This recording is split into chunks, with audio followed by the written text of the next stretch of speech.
هەرێمی کوردستان لە ئێستەدا پێویستی بە ئاسایش و ئارامیە یان ئازادی و دیموکراسی؟ دیموکراسی بریتە لە بەرهەمی ئیستیقراری سیاسی، کۆمەڵایەتی، ئابووری، ڕۆشنگەری تا دوایی. قسەیەکی زۆر بەناوبانگی بنیامین فرانکلین هەیە، ئەڵێ ئەو کەسەی کە لە ئازادی خۆی خۆش ببێ لە پێناو ئاسایشە ئەوە سەرنجام هەردووکی لەدەستە. وشانی هیچیان نییە. بەڵێ شایانی هیچیان نییە. سیاسیەکانی وڵاتێکی ئێمەش بە عقڵێتی بازرگانی سێری حکومڕانی وڵاتی کوردستانەکە، یعنی ئەو هەرێمی کوردستان ئارامی بۆ کوردستانەوێت بۆ ئەوەی بازرگانیەکی باشی تیا بکرێت، نەک ئەوەی کە بتوانین دیموکراسیەتی تیا بەرقەرار بکەین. خەڵک چاوەڕێی سربەخۆی کوردستان بوو، ئێستا خەڵک دوودڵە لە ئەمنیەت و لە ئارامی خۆی و دوودڵە لەوەی کە کوردستان جارێککە بەسەر شەڕی ناخۆ و ئیدارەیە ئەکەوێتەوە یان نا.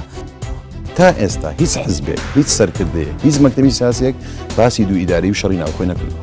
ئێستا حیزبەکان ڕەنگە نەتوانن شەڕی ناوخۆ بە تفەنگ بەخەڵ بکەن، بەڵام حیزبەکان زۆر بە ئاسانی دەتوانن شەڕی جنێو بەخەڵ بکەن.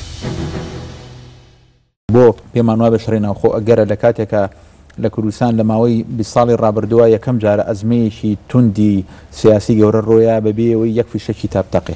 سروفێک هاتوۆتە پێش شەڕێکی میدیایی و شەڕێکی سیاسی و شەڕێکی مەدەنیانە ئاکرێ بۆ پێشوازی لە ئەم پێشکەوتنە نەکەین لە بواری ململانێکردنا کە لە هەرێمی کوردستانە دروست بووە.